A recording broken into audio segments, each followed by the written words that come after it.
She arrived in Boston not as a pilgrim or immigrant, but as cargo. At only 7 years old, Phillis Wheatley was stolen from West Africa and forced across the Atlantic in the stinking hold of a slave ship named Phillis. She was sold to a wealthy Boston family, the Wheatleys, who gave her not only her first name, but her last, marking her as both property and a person shaped by her captors. From the moment she stepped onto New England soil, her identity was rewritten, her story taken.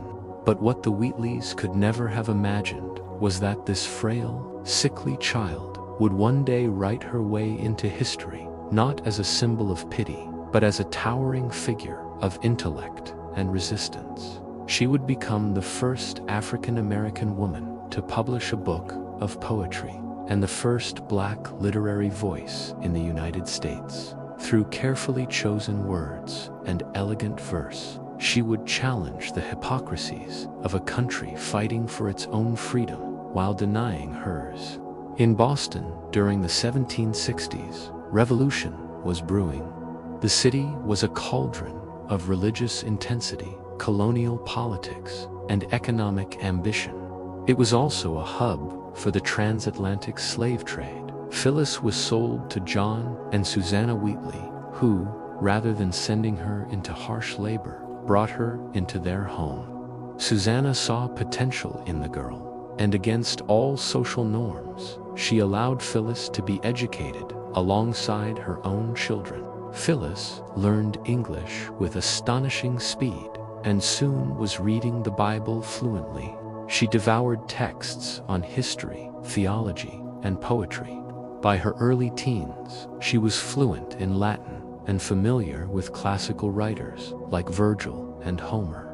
At 12, she was composing complex poems steeped in biblical imagery and moral reflection. By 14, her work was being published in local newspapers, a literary prodigy hidden in plain sight within a society that saw her as less than human. Her early poems were full of religious piety, respectful tones, and gratitude toward God. But beneath their surface, a different message pulsed, one of subtle resistance and philosophical inquiry. Phillis Wheatley was walking a tightrope. To be too direct about slavery or oppression would have cost her everything. So she cloaked her observations in allegory and scriptural reference.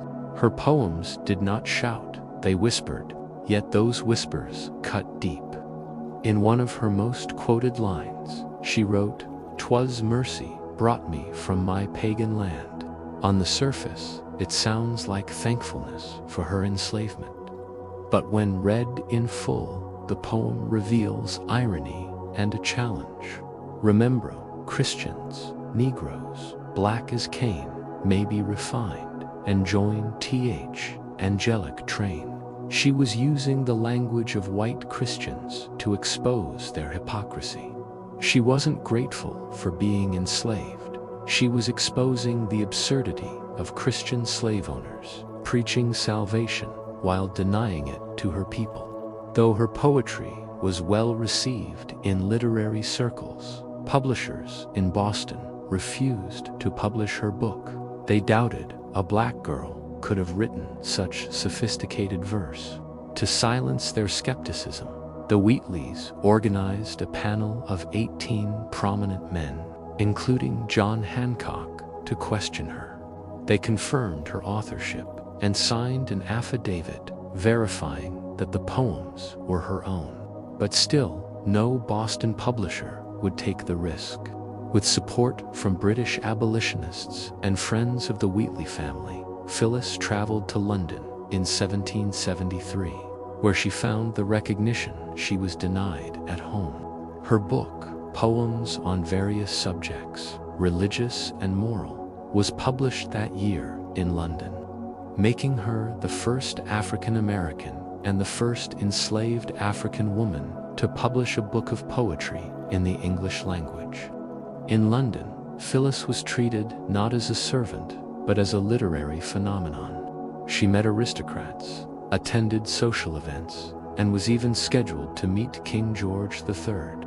But before she could bask in her newfound acclaim, she was forced to return to Boston due to Susanna Wheatley's failing health. Though she came back with increased stature, her fame in America was short-lived. The novelty faded, and the reality of her freedom granted soon after her return brought with it new challenges. She married a free black man named John Peters, but the couple struggled with poverty, debt, and the loss of their children. No publisher would support her second volume of poetry. Her husband ended up in debtor's prison, and Phillis was forced to take work as a maid. In 1784, at just 31 years old, she died in obscurity, penniless and alone, her infant child dying soon after. For decades, Phillis Wheatley's name was left out of the American story. Her work was dismissed by white historians as derivative and debated within black intellectual circles, some calling her too deferential to white society. But these criticisms missed the deeper brilliance of her work. She wasn't naive, she was strategic. She was playing a dangerous game, using the very tools of the oppressor to challenge him from within. Her poems were coded messages of resistance and humanity, crafted to penetrate the walls of a society that refused to see her as fully human. Her style was not weakness, it was survival. In 1775, she famously wrote a poem addressed to George Washington, praising him as a leader in the fight for freedom. Washington responded with respect and invited her to meet him at his military camp in Cambridge. It was a meeting heavy with symbolism, the future President of the United States honoring a woman who had been born into slavery. The contrast was sharp, a nation fighting to free itself from tyranny while denying freedom to those who most deserved it. Phillis Wheatley's poetry gently but powerfully exposed that contradiction. She was not just a poet, she was a mirror, held up to a nation built on selective liberty.